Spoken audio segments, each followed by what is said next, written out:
The Saints, who are 1-4, so this hasn't gone according to plan, against Tampa Bay, who are 2-3.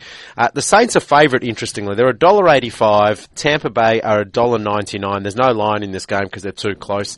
And the overs and unders line is 49 points. Well, look, to say we got some Saints fans here in the house tonight, and I said to them, you're on a roll. You've won one in a row. You're absolutely on a roll. That would probably be why they're favored. People thinking, okay, they've got to get, and they had a rest and they're ready to go and mentally they're back into it. They are a better team than Tampa, let's be honest. They are a better football team than Tampa, taking all the emotion and stuff out of it. Again, though, I would take the Doc route on this one and sit that one out. I think that's a tough game to pick, that one.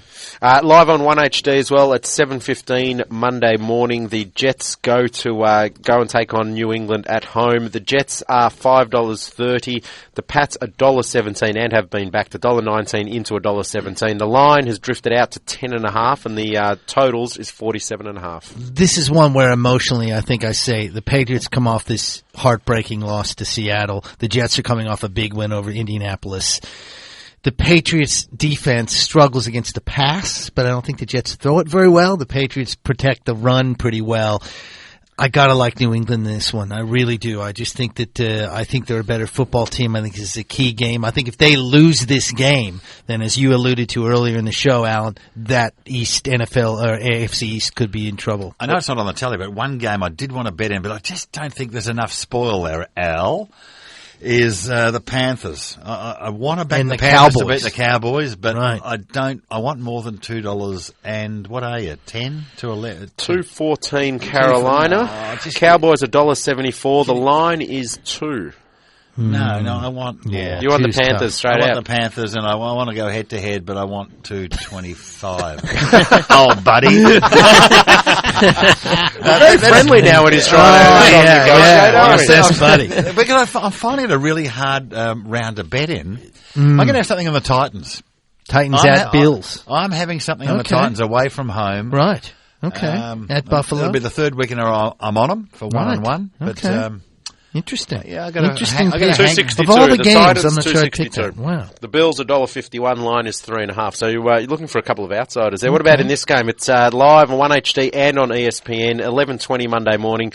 Pittsburgh $1.90. The Bengals are $1.94. No line here. Good game. The totals is 45 points flat. This is a season-defining game, and I know we say that all the time. And it sounds like a bunch of BS. But Cincinnati's 3-3. They've lost, I think, 2 in a row. Pittsburgh's the Bengals? Yeah, I am. Yeah. But you know what? I've never trusted Marvin Lewis as a head coach. I've never liked what he does there.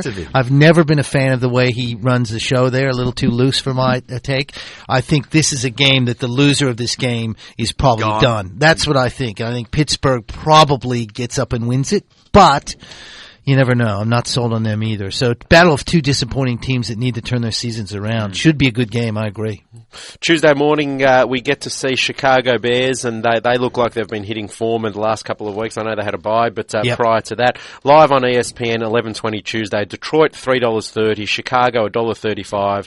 The line is 6 points, and the overs and unders are 47. I've got a stat for you that I was able to pull up. Jay Cutler, the quarterback of the Bears, is 7-3 against the spread on Monday Night Football. How's that for a stat?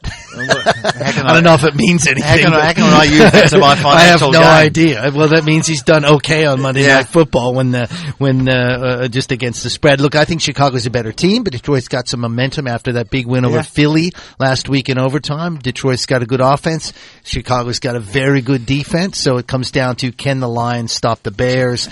I'm not sure they can. I think I'd like the Bears in this game. Speaking of that win last week, I mean, I don't know how Vic gets up. And he gets battered. He does. He gets battered. He does. And he makes a lot of mistakes. That's some big issues in Philly. They've got a bye this week, which is good. And I tell you what, you would be so entertaining to turn on some Philly sports radio because they don't hold back in that city, probably more than any city in America. Yeah. They would be all over the Eagles this week. All over them. I mean, he actually attempted to run with holding the ball in the one hand and dropped it. Yeah, he's really had a rough year. And their kids people are calling for the kids kid Foles from Arizona, the rookie who played well in the preseason. That's how bad it's gotten. People calling for him to start over Michael Vick. He did throw some magnificent passes in amongst all of that.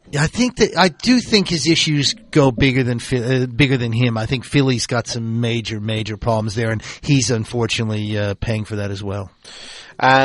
I think this last 7 days in the NFL has probably thrown a spanner in the works in terms of the Super Bowl betting. I mean, the ones at the pointy end of the market have all drifted, and the ones that sort of down the guts have all shorted. Yeah. It doesn't matter what the sport, punters, Al. It's don't bet at the bottom of the market. I mean, that's what people tend to do. Team wins 2 in a row. Gee, they look good. I'll back them. Right. Try and find value. Yes, correct. Markets react to form too quickly. They always, no matter what the sport. Yeah, so Houston will have dropped. Houston have drifted. So they're still favourite. They're $5.50 out to $6.50. The 49ers, I mean, they got smashed. It was hard to know what to make of that. They're $6.50 out to $7.50. Atlanta 6-0. I mean, we don't talk about Atlanta very often, but they're 6-0. What a great start to the season. They're $8.50 into $8. New England $6.50 out to $8. Green Bay 17 into $9. Gee. Baltimore 11, pretty solid. The Giants, now they've been one of the biggest movers, $23 into $11. There you go. How about that $23 anyway? What about Denver? After that amazing come-from-behind win over San Diego. 26 into 15. There you go. Chicago are a $13 chance. Philly drifted. They're 26 out to 34. The Steelers are 26 out to 34. The Chargers out to $34. The Seahawks were a shortener as well. They were 61 into $34 with a 4-2 start to the season. Basically giving a dozen teams winning chances. Absolutely. Definitely. Yeah. And absolutely. It'd be easy to make an argument for something with some good value. Like, for $10, $11, $12, $15 chance, it'd be easy to find and make an argument. Because we are, this is week 7, we're getting into the guts of the season halfway, now. Right. Next week would be, teams play, it's a 17-week season, 16 games. Yep.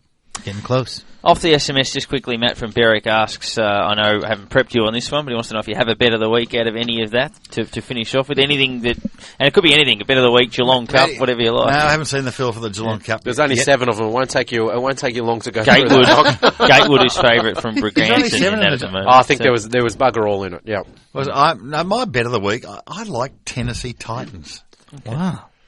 $2.62 as well, so you're getting value. $2.62. Okay. Doc's bet of the week. Well, write that down, and we will be analysing it next week on Betstars and Stripes and see what the form was like there, Doc. Unless I get $2.25 off air, if you can persuade him. We'll negotiate that over dinner.